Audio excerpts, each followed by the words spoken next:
What's going on? This is Mike with Art Specialties, and we are here at First Avenue Middle School in Arcadia, California. Hey, we're doing an installation project today, and I thought I'd take you behind the scenes to check out how our installations go and what all goes into it and what we are installing today. So let's check it out.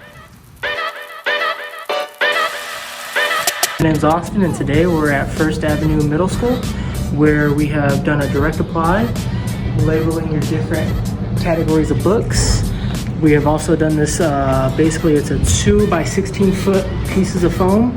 It's today a reader, tomorrow a leader, and we also did a new library sign out front.